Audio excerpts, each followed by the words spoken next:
safe in there. They gonna get you, you coward. You's a sucker. You's a sucker. You's a sucker. You're a sucker. You're a child molester. You are a child molester. A mother and her 7-year-old daughter was sentenced to life in prison. Kirkland Warren pleaded guilty last month to a number of charges, including aggravated murder in the deaths of Meshay Melendez and Layla Stewart. Good afternoon. Thanks so much for joining us for KT News at 4. I'm Deborah Knapp. And I'm Rick Asway. The mother and daughter were found dead in rural Clark County in March 2023. Police arrested Warren the same month and eventually charged him with murder. K2's Emily Gersh has covered this story for more than a year now. Emily, you just wrapped up an emotional press conference with the family. I did, right, and they said that while no amount of prison time will bring back Meshay Melendez and her daughter Layla Stewart, they are grateful that Kirkland Warren will spend the rest of his life behind bars. Now, 28-year-old Kirkland Warren pleaded guilty last month to aggravated first-degree murder, second-degree murder, and first-degree child molestation. The bodies of Meshay Melendez and her daughter, 7-year-old Layla Stewart, were found off a rural road outside Washougal in March 2023, days after they were reported missing. Now, they both had bullet wounds to the head, and DNA matching Warren's was found on Stewart, indicating sexual abuse. Judge David Gregerson today listened to several victim impact statements before handing down that sentence to Warren. Among them were Layla Stewart's aunt, Lachey Gates, and the family's attorney, who choked up a few times, describing the harm done to Layla in particular. We'll never see her smile again or hear her laughter. We'll never see her grow, achieve her dreams, or the life she deserves. To cowardly put their half-clothed bodies thrown down a ravine, and to make the family suffer for 10 days searching, looking, calling, investigating, working feverishly with law enforcement to try to figure out where are they. Sunday morning in Vancouver, Washington. March 12, 2023. A day that began like any other for 27-year-old Meshay Melendez and her 7-year-old daughter Layla Stewart. They visited a friend's home, made plans for the week ahead, and then simply vanished. The hours turned to days. Phone calls went unanswered. Their apartment stood empty. Family members posted frantically on social media, distributed flyers throughout the community, and begged for information, any information, about their whereabouts. For 10 agonizing days, hope remained. Perhaps they had gone somewhere unexpectedly. Perhaps they would call. Perhaps they were safe. Then came March 22nd. In a secluded wooded area near Washougal, Washington, searchers made the discovery that transformed anxiety into grief. 2 bodies. A mother and her child. Both shot execution style. Say their names. Meshay Melendez and Layla Stewart. Welcome to Say Her Name, where we tell the stories of Black women whose cases deserve more attention, whose legacies deserve to be honored. Today's account is doubly heartbreaking. A devoted mother and her innocent daughter, both victims of a system that failed to protect them when they needed it most. This case lays bare the fatal consequences when domestic violence warnings go unheeded. It shows how a man with documented violent behavior was allowed to walk free despite clear danger signs. It reveals how restraining orders, mere pieces of paper, couldn't shield Meshay and Layla from someone determined to silence them forever.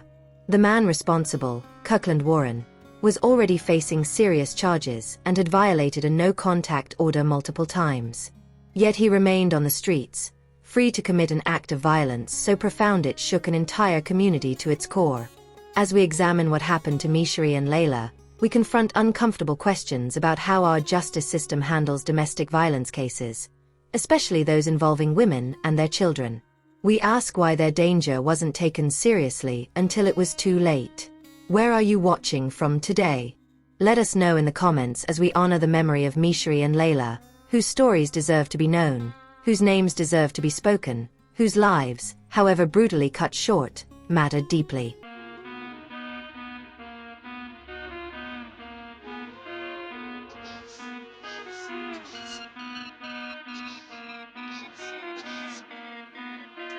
Meshay Melendez radiated life. At 27, she embodied the fierce love of motherhood, centering her world around her daughter Layla. Those who knew her describe a woman with an infectious laugh and unwavering devotion to her child. "The day I lost them, I lost a part of myself," her mother Nicole Norris would later say through tears. "A part of me died with my girls. I am no longer a girl mom. I am no longer a grandmother." In family photos, Meshay's smile tells the story of a woman who found joy despite life's challenges. She was more than a victim. She was a daughter, a sister, a friend, and above all, a mother who would do anything to protect her child. 7-year-old Layla Stewart inherited her mother's vibrant spirit. With a goofy laugh that could light up any room, Layla was the beating heart of her family's world. She loved school, playing with friends, and those special moments with her mom. Baking cookies, watching movies, simple joys that created lasting memories. "I can't even make any more memories," Layla's aunt Lachey Gates would later say, her voice breaking. "The 7 years was all I had." In one particularly cherished photo, Layla beams at the camera, missing front teeth, her eyes sparkling with the innocent promise of a future that would be cruelly stolen. She was at that magical age where the world is full of wonder and possibility. The bond between Meshay and Layla was unbreakable, or so everyone thought. They were rarely apart, their lives intertwined in the beautiful dance of mother and daughter.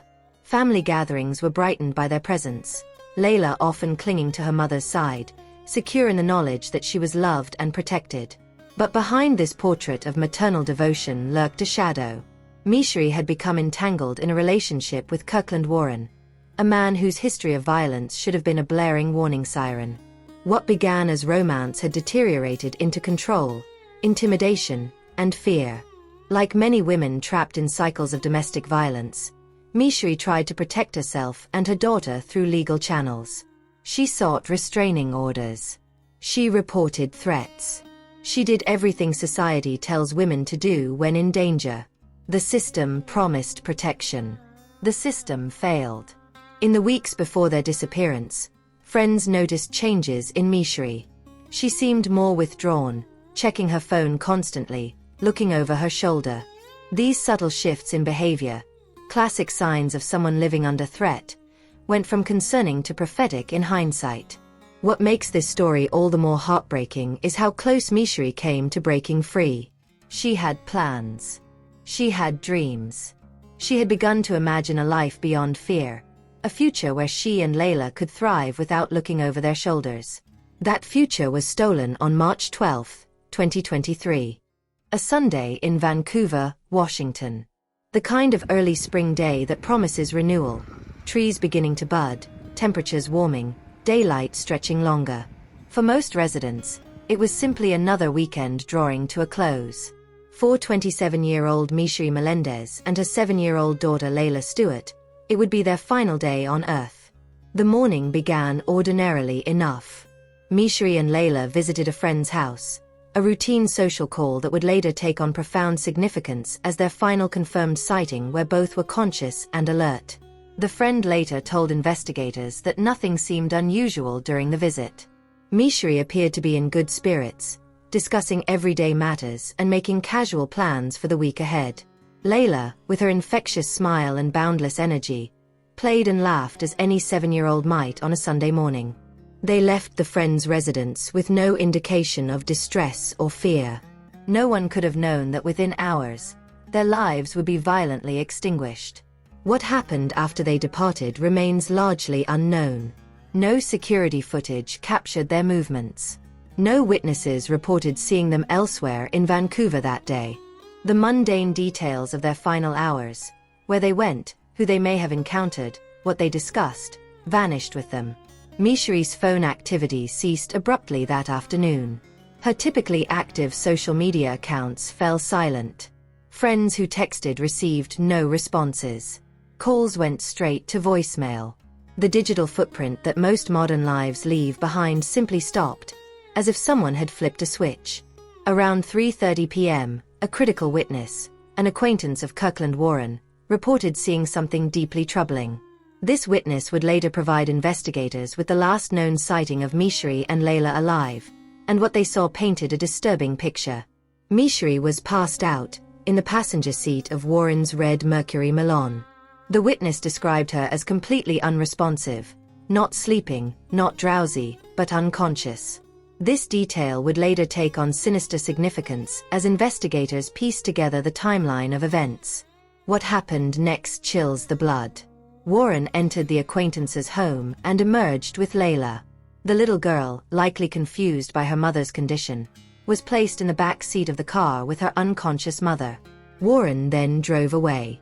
This was the last time anyone would see Meshay and Layla alive.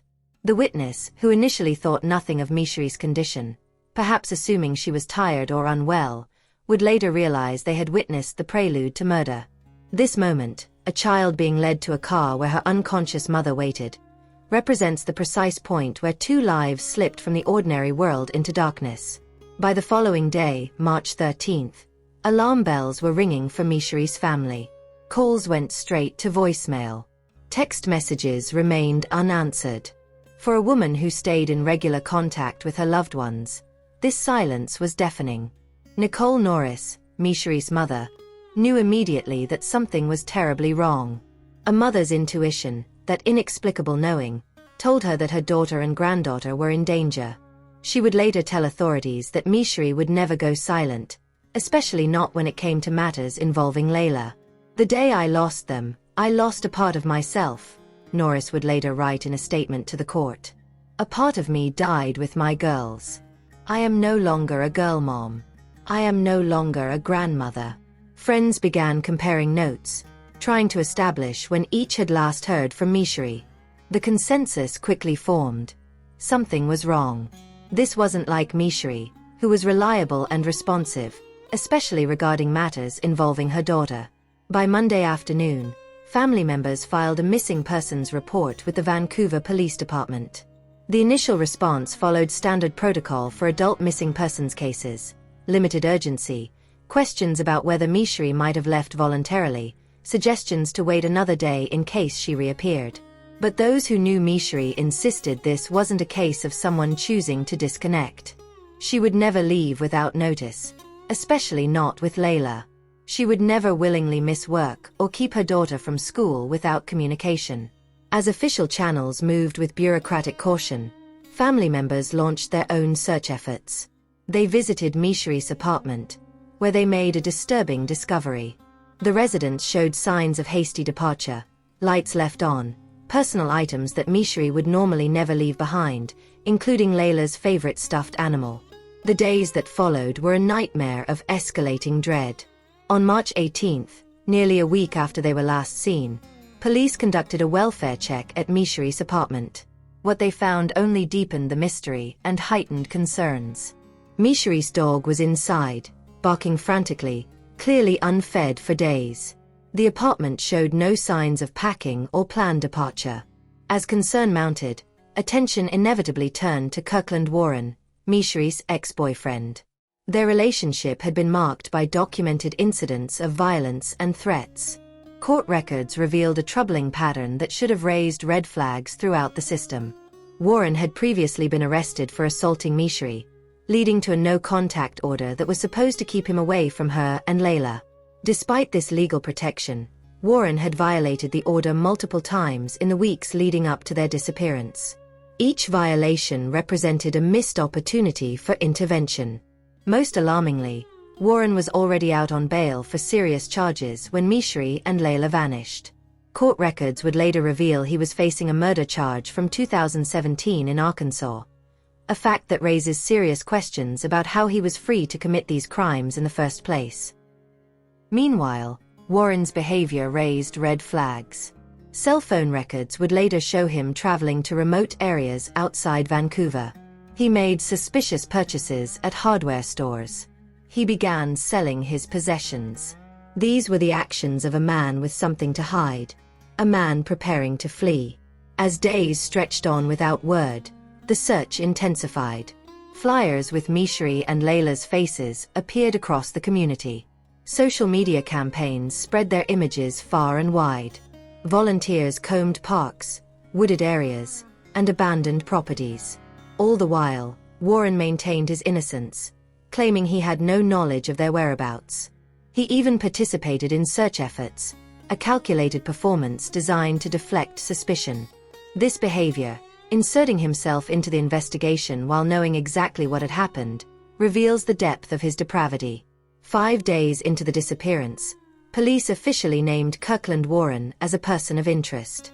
His statements to investigators contained inconsistencies and contradictions that couldn't be reconciled with emerging evidence. When questioned about his movements on March 12, Warren provided alibis that quickly fell apart under scrutiny. On March 22, 10 days after their disappearance, a passerby in rural Washougal, Washington made a 911 call that would bring the search to its devastating conclusion. Walking in a remote area, they had stumbled upon what they initially thought were life-sized mannequins. The reality was far more horrific. The bodies of Meshay and Layla had been discarded like trash in the wilderness, left to the elements, denied even the dignity of a proper burial. They had been shot execution style, Meshay once in the left temple, Layla twice in the head. The little girl was found partially unclothed, naked from the waist down, immediately raising alarms about additional crimes beyond the murders. The scene told a grim story through physical evidence. The precision of the gunshot wounds suggested the shooter stood at close range, likely someone the victims knew and trusted enough to approach. Even veteran detectives were visibly shaken by the scene. The deliberate nature of the killings, particularly the treatment of a child victim, marked this as an exceptionally disturbing case.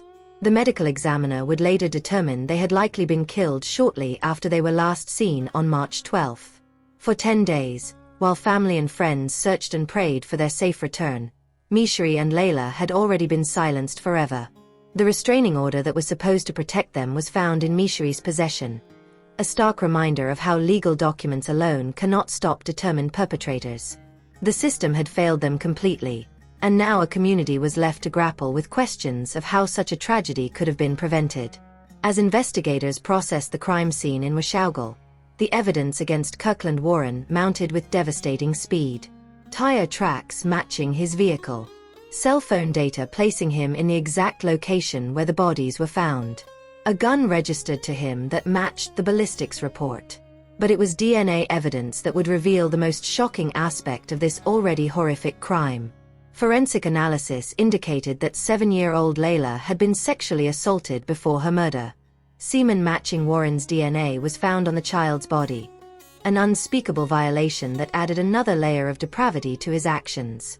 When confronted with the mounting evidence, Warren's carefully constructed alibi began to crumble. His initial claims of innocence gave way to contradictions and implausible explanations. He couldn't account for his whereabouts during critical time periods. He couldn't explain why his cell phone pinged towers near the dump site. The investigation revealed a calculated sequence of events.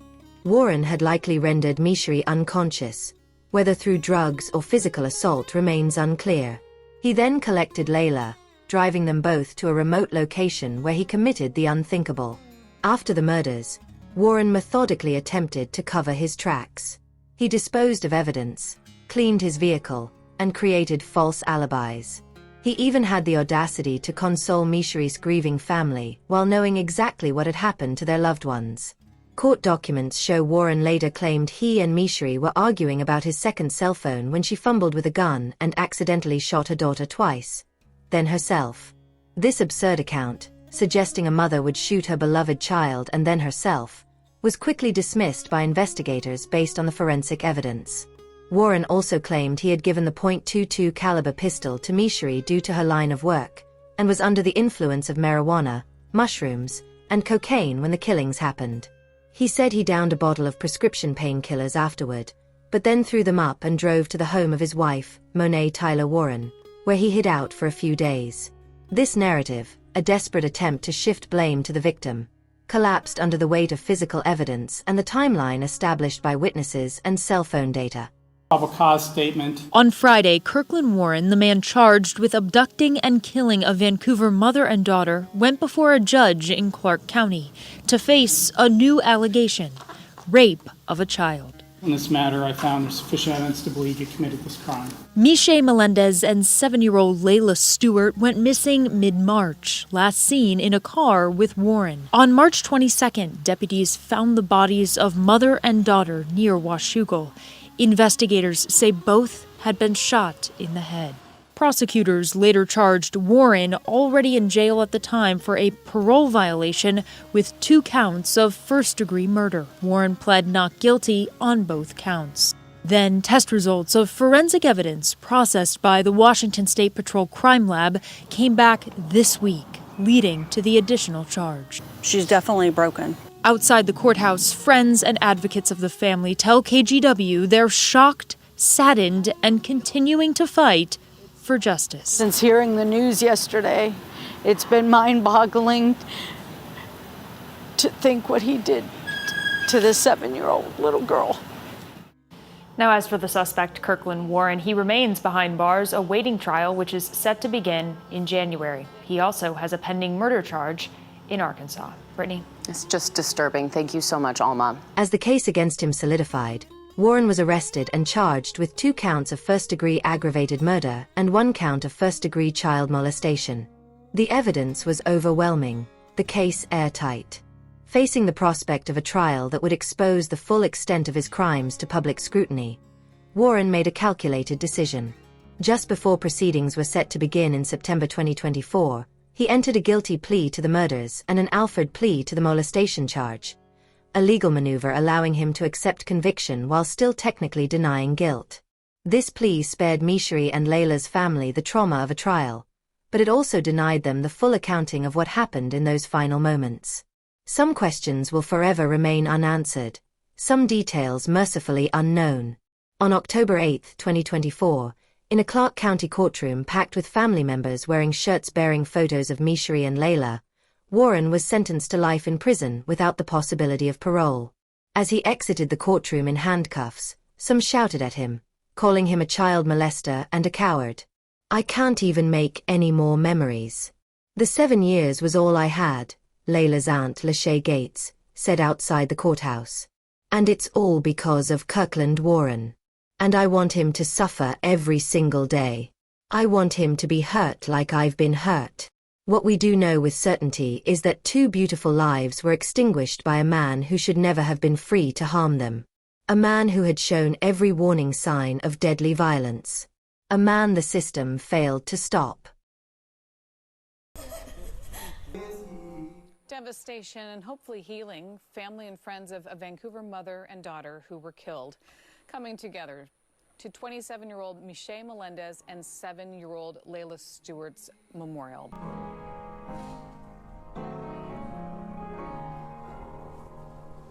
I really miss her. And hearing her little voice, I just wish I had a lot of time with her because there's just so much more to life. Layla was just an incredible gift. I always will remember Layla, her incredible imagination and love for scary movies. You know, throw it up for that Chucky. I can understand now. I didn't mess with that little dude, but she loved me. Watching her and my daughter Jaina play and grow up together just filled my heart. I love Meshay and Layla like no other. She was like my God. She was my go-to. And it's really hard right now because in a moment like this, Meshay would be my rock. She would be who I would go to. I just want her to know that we love both of them dearly. And just watch over us.